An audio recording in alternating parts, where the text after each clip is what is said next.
विघ्नहर्ता श्री गणेश, श्री गणेश, श्री गणेश। मेरे आराध्य श्री हरि नारायण की पावन नगरी पुरी की स्थापना से बढ़कर परम आनंद मेरे लिए कुछ भी नहीं। कहिए देवर्षि नारद, इससे अधिक परमानंद का अनुभव हो सकता है क्या? हो सकता है महादेव। प्रभु श्री हरि नारायण का महाभोग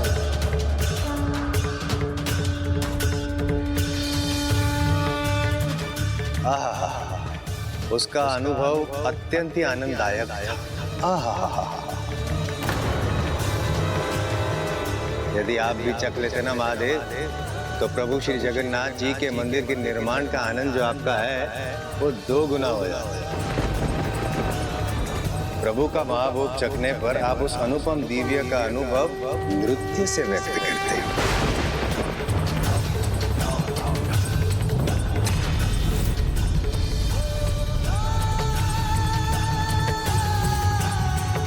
मेरा अर्थ है कि प्रभु यदि ऐसा हो। क्या ये सत्य है कि आपको वास्तव में श्री हरि नारायण के महाभोग को चखने का अवसर मिला?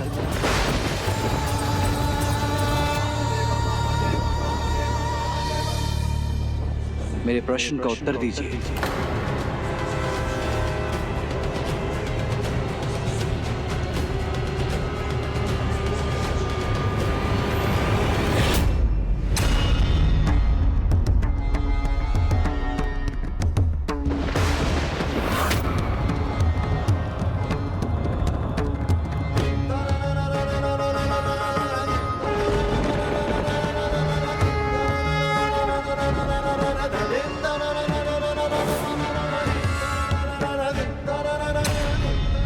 क्या है आपकी झोली में देवर्षि? क्या अभी भी आपके पास प्रभु का महाभोग है?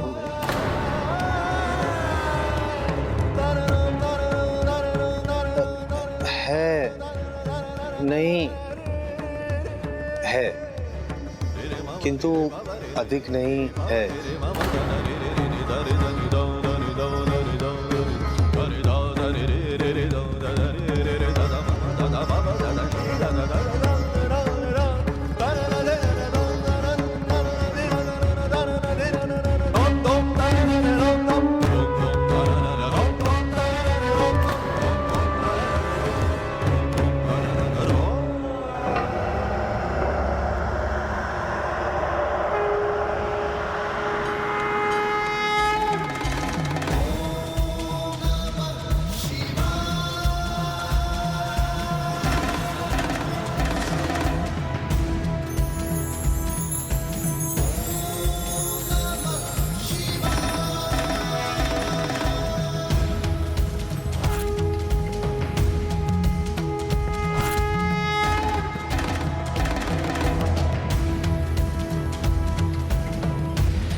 कहा था ना मैंने कि देवादिदेव महादेव भी यदि प्रभु का प्रसाद चख लेंगे तो उनका परम आनंद 2 गुना हो जाएगा, नृत्य कर उठेंगे।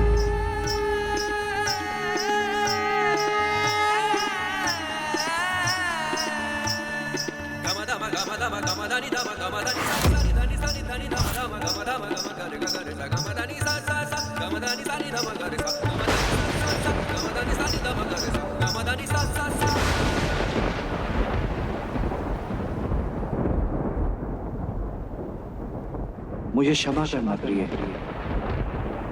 मैंने प्रभु श्री हरिनारायण का महाभोग अकेले ही चख लिया। महाभोग।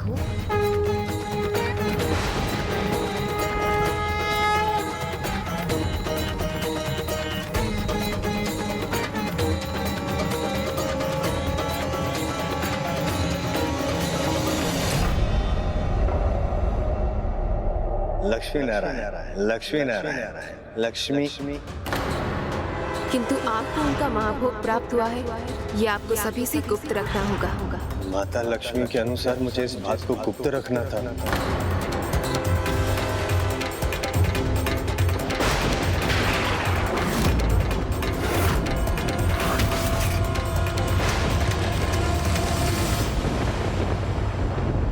अब संसार के सभी भक्तों को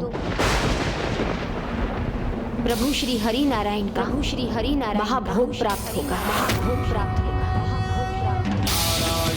प्रभु श्री हरि नारायण का महाभोग प्राप्त होगा।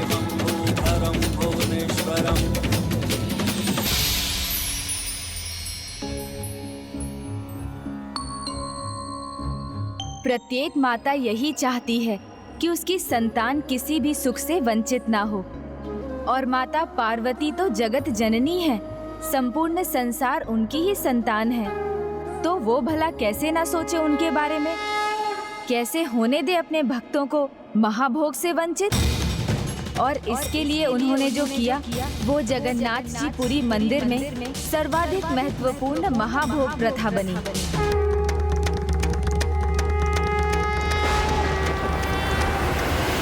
क्या हुआ स्वामी? सदा अधरों पर मुस्कान रखने वाले स्वामी आज इतने विचलित?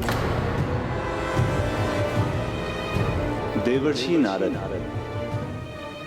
सब उन्हीं का किया धरा है। क्या किया देवर्षि ने? वही जो वो सदा करते हैं। मेरे महाभोग को उनके उदर ने तो पचा लिया, किंतु उसका आनंद नहीं पचा पाया। देखिए उन्हें, कितने कुपित हैं वो। कौन स्वामी? बहन पार्वती और महादेव।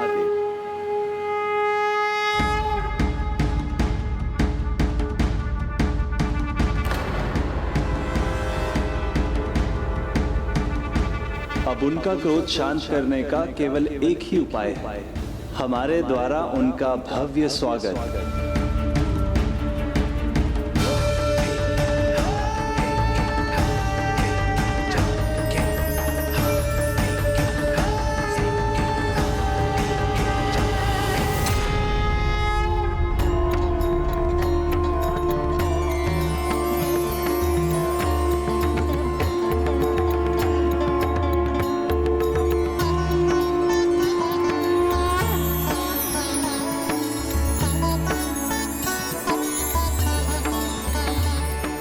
स्वागत है।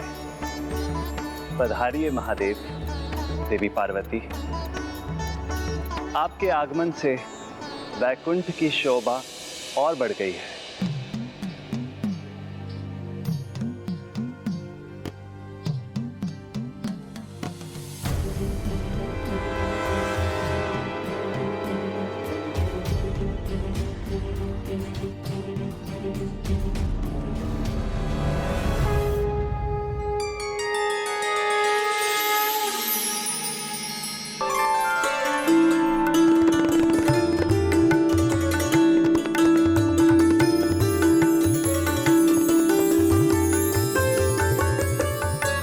आइए, आपका स्वागत है।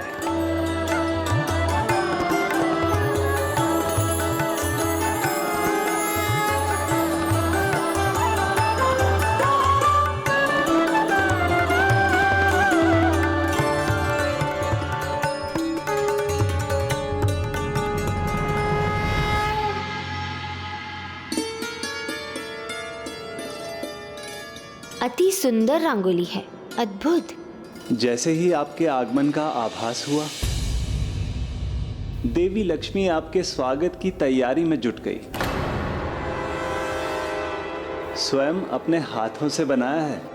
हाँ भ्राता, देवी लक्ष्मी के हाथों से बना हुआ सब कुछ अद्भुत ही होता है, जिसकी तुलना संसार के किसी भी अन्य बहुमूल्य वस्तु से नहीं की जा सकती, फिर चाहे वो रंगोली हो या कुछ और।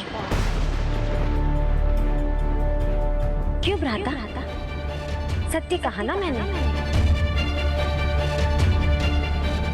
क्या हुआ? अतिथि को आसन प्रस्तुत नहीं करेंगे क्या? आइए, स्वागत है आपका।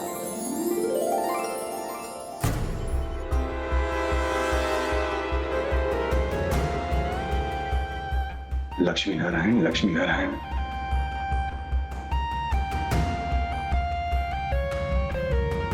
बहन पार्वती का क्रोध जागृत करना इतना सरल नहीं, किंतु एक बार उन्हें क्रोध आ जाए तो उसे शांत करना और भी कठिन है। स्वामी, मैं तो आपको लेकर चिंतित हूँ।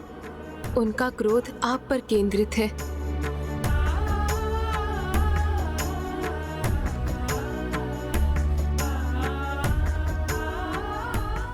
प्रिय बहन, क्या हुआ? आप दोनों ऐसे स्तब्ध क्यों हैं? अभी लगा जैसे आप क्रोधित थे। मैं क्रोधित हूँ ये दर्शा भर रही हूँ, किंतु आप क्यों भयभीत हो गए? क्यों भला? आपने कोई भूल की है? देवी, या तो बहन देवी पार्वती का क्रोध सभी सीमा पार कर चुका है, या उन्हें मेरे महाभोग के बारे में कुछ नहीं पता। आप दोनों ऐसे ही बैठे रहेंगे या हम दोनों का सत्कार भी करेंगे? कुछ तो विशेष होगा ना हमारे लिए?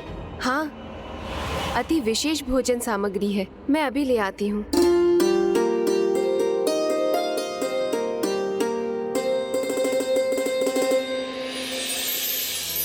लीजिए, ग्रहण कीजिए। आप दोनों के सर्वाधिक प्रिय फल और मिष्ठान प्रस्तुत है। ये क्या? भोजन के समय आप फल प्रस्तुत कर रहे हैं? क्या हो गया है आप दोनों को? कहीं यहाँ आकर हमने कोई भूल तो नहीं कर दी? ये आप क्या कह रही हैं बहन? भोजन भी है।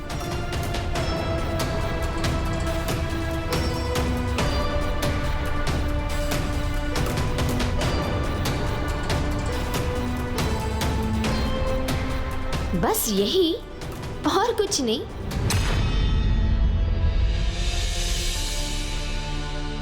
क्या हुआ बहन? और क्या होना चाहिए था यहाँ? मैं उचित ही कह रही थी, भूल हो गई। हमें ऐसे अचानक नहीं आना चाहिए था, क्योंकि जो सर्वश्रेष्ठ है उसे पकने में समय तो चाहिए ना। किंतु जो सर्वश्रेष्ठ है, क्या वो आप अपनी बहन को नहीं खिलाएंगे?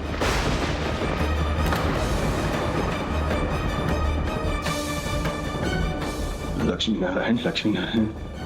जिनकी लीलाओं में सब उलझते हैं, वो माता पार्वती ने आज इन्हें उलझा दिया, और ये सब मेरे कारण हुआ है।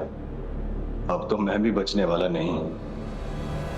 इसका तो एक ही अर्थ है ना भ्राता, जो भोजन आप स्वयं करते हैं अपनी बहन और उनके पति उस भोजन को ग्रहण करने के योग्य नहीं मानते।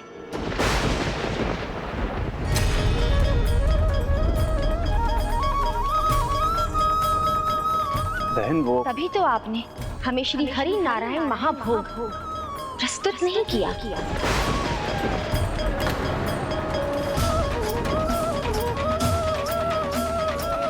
बहन वो आपकी लीलाओं से, आपकी चतुराइयों से मैं परिचित हूँ, किंतु मत भूलिए, बहन हूँ आपकी, महादेव की अर्धांगिनी हूँ और बुद्धि के देवता गणेश की माँ भी हूँ।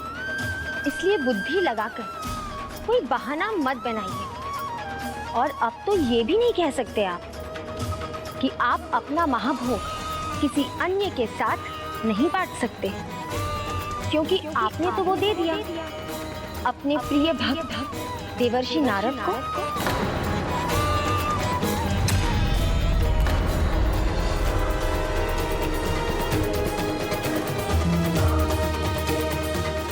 अब माता लक्ष्मी का क्रोध मुझ पे फूटेगा। शांति पूर्वक निकल जाना चाहिए मुझे यहाँ से। रुकिए देवर्षि।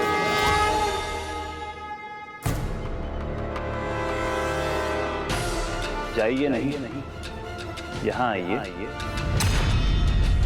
जिस बवंडर के कारण आप हैं, उसकी थपेड़े तो आपको भी सहनी होंगी ना।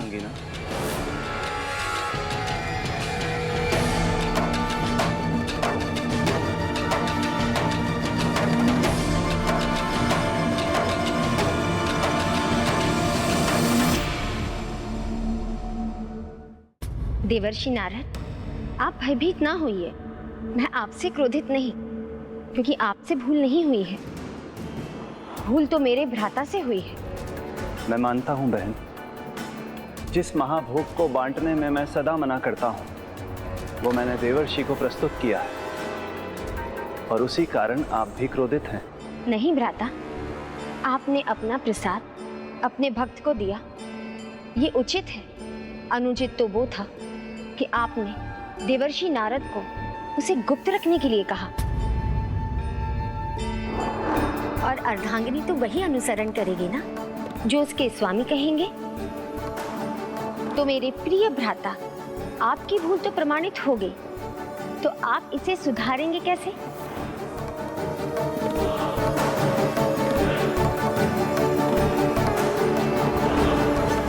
मुझे क्षमा कीजिए, मैंने इस बात को गुप्त रखने का प्रयास किया। प्रत्येक बहन में माँ का रूप छिपा होता है। यदि भूल है तो क्षमा भी है, और दंड भी। और यदि उसे क्षमा करने का अधिकार है तो दंड देने का भी है। इसीलिए क्षमा और दंड दोनों मुझे स्वीकार है। उचित कहा आपने। मुझे आपको उपयुक्त दंड तो देना ही चाहिए।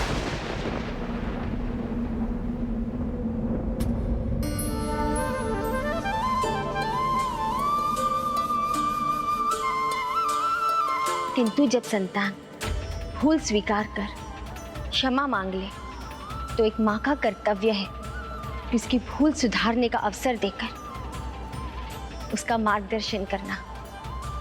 इसलिए उचित तो यही होगा कि आपका महाभोग सभी के लिए उपलब्ध होना चाहिए।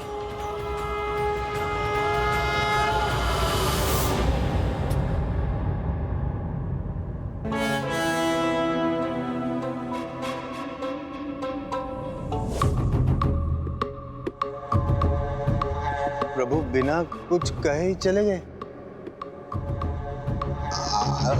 आप लोग कुछ कहते क्यों नहीं? प्रभु कहाँ चले गए? प्रभु क्या करने वाले हैं? प्रभु श्री हरिनारायण जो भी करते हैं अकारण नहीं करते, इसलिए विश्वास रखिए वो जो भी करेंगे वो उचित ही होगा। लक्ष्मी नारायण, लक्ष्मी नारायण, लक्ष्मी।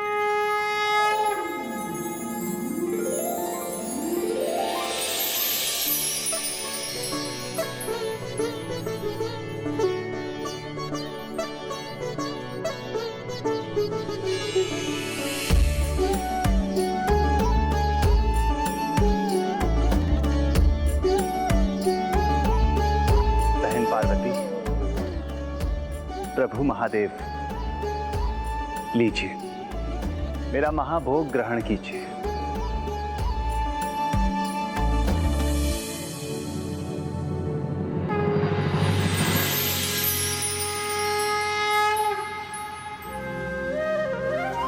धन्यवाद भ्राता।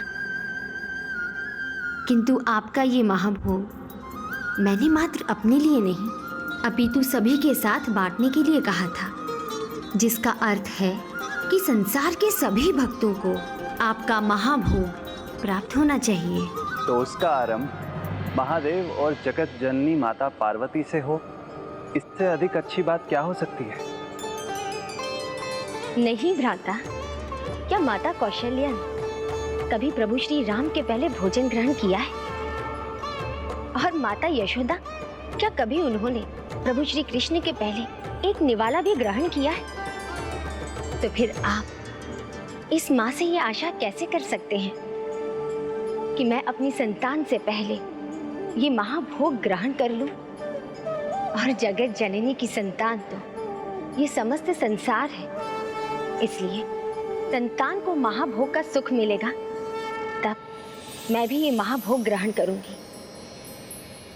किंतु जगत जननी, ये तो बताइए, कोई भी माता बिना चखे अपनी संतान को कुछ भी खाने को नहीं देती जब तक वह स्वयं आश्वस्त ना हो जाए कि भोजन संतान के योग्य है या नहीं, और जब तक समस्त संसार की माता इसे चख ना ले, तो ये भोग महाभोग कैसे बन सकता है? तो ये भोग महाभोग कैसे बन सकता है? आपका आशय मैं पहले ही समझ गया था। समस्त संसार पे कृपा दृष्टि है आपकी, ये भी ज्ञात था मुझे। इसीलिए मेरी विनती अब आप स्वीकार करें। प्रभु श्री हरि नारायण उचित कह रहे हैं। आपके चखने से ये भोग महाप्रसाद बनकर सभी भक्तों में बटेगा, तो वो इसके माध्यम से आपकी कृपा के पात्र बनेंगे। देवी पार्वती, ये महाप्रसाद आपकी संतानों के लिए वरदान के समान होगा, और एक भाई के लिए अपनी बहन का आशीर्वाद भी। इसीलिए मेरा ये अनुरोध आप स्वीकार करें।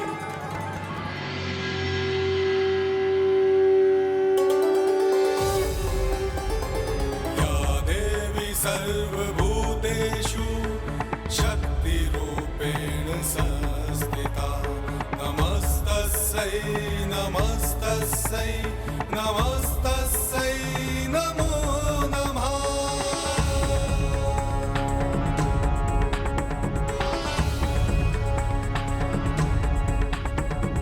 या देवी सर्वभूतेषु दयारूपेण संस्थिता नमस्तस्यै नमस्तस्यै नमस्तस्यै नमो नमः।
मैं क्षमा चाहता हूँ।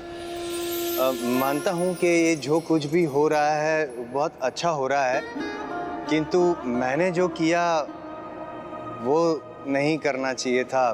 भूल हुई है मुझसे, वचन भंग हुआ है मुझसे।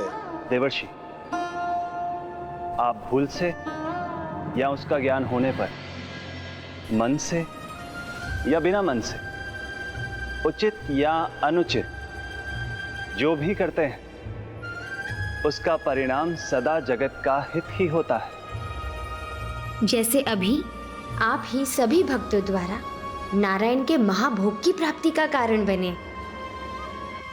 मैं घोषणा करता हूँ, आज से मेरे जगन्नाथपुरी मंदिर में मेरे सभी भक्तों के लिए महाभोग की व्यवस्था होगी, और जो भी भक्त सच्ची श्रद्धा के साथ वहां आएगा वो मेरा भोग अवश्य पाएगा, और मेरा भोग तभी महाभोग बनेगा जब आज के समान सर्वप्रथम जगन्नाथपुरी के मंदिर में देवी पार्वती के शक्तिपीठ देवी विमला देवी के मंदिर में उसे अर्पित किया जाएगा।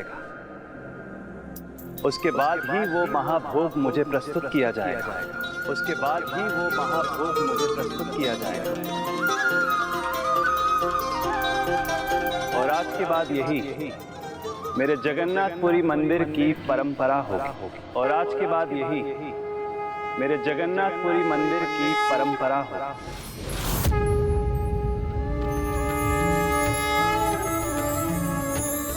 लक्ष्मी नारायण, लक्ष्मी नारायण।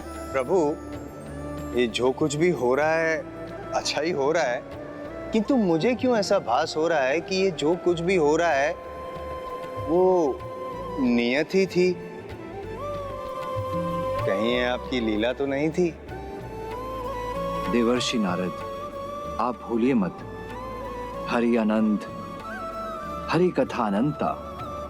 संसार में जो भी होता है वो नारायण की लीला के अनुसार ही होता है।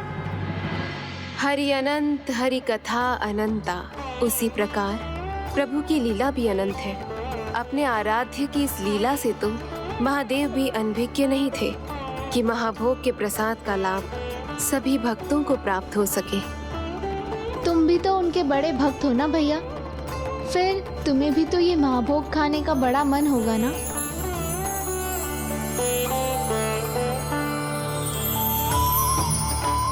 बड़ी देर से भूखे प्यासे हो पुत्र, अगर उतने से भूख ना मिटी हो तो और भी है।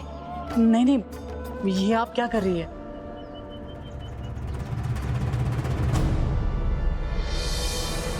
तुम ही ने वचन दिया था ना, हम तुम्हें महाभोग की कथा सुनाएंगी तो आप मुझे महाभोग परोसने के लिए मुक्त रहेंगी, बस इतना ही वचन था मेरा। महाभोग खाने का वचन नहीं दिया था मैंने, क्योंकि वो वचन तो मैंने पहले ही स्वयं को दे दिया है। मेरे प्रभु आएंगे, मेरा हाथ थामेंगे और उसके पश्चात ही अन्न का एक दाना और जल की पहली बूंद मेरे मुख में प्रवेश करेंगे।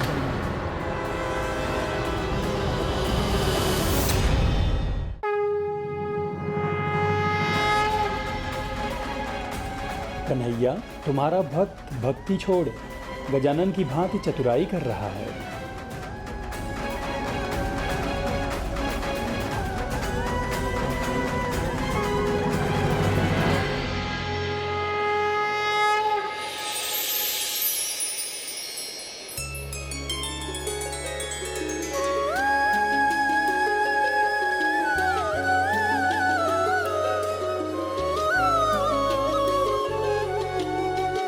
प्रभु के महाभोग का एक और अद्भुत गुण है ये, जब ये पकता है तब खुले थाल में माता विमला और प्रभु जगन्नाथ के मंदिर ले जाया जाता है।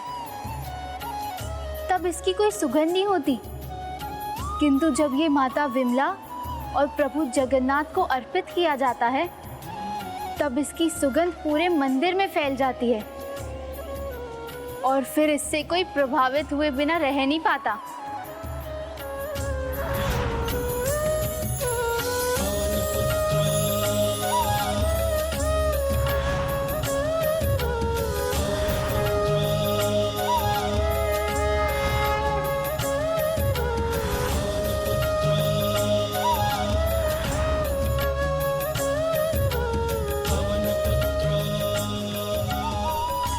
इसकी सुगंध तो कल्पना से भी परे है, तभी तो महाभोग को खाकर देवर्षि स्वयं को रोक नहीं पाए, जिसे चखकर महादेव महा आनंद में भाव विभोर हो गए।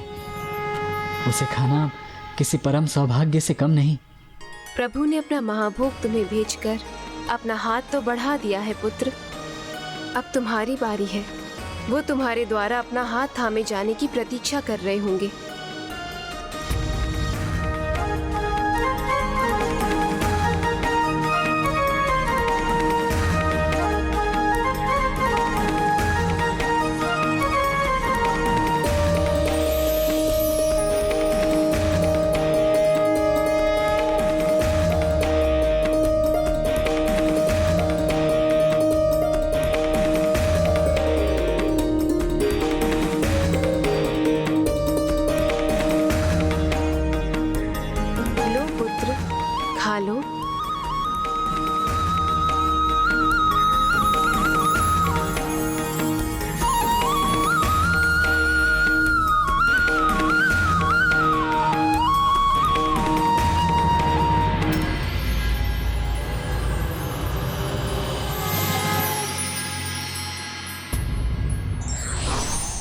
माँ कोई भी हो, सर्वप्रथम अपनी संतान के विषय में सोचती है। हमें भी उनकी प्रत्येक इच्छा का सम्मान करना चाहिए।